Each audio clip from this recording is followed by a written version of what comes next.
আমরার মতন অপরাধী মিজানের পাল্লায় উঠায় যদি ক্ষমা পাওয়ার কোন আশা নাই। নবী যদি তোমার নিজে কোলে ক্ষমা করো এই গোলাম রে, পার হইবার আশা যে রাখি। আল্লাহর নবী আপনার দরবারে স্বামী নবী হাজির হইয়াছি। আল্লাহর নবী আপনার দরবারে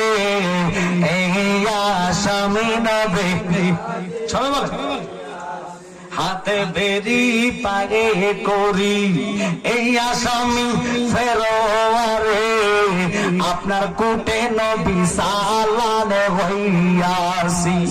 তুমি নবীর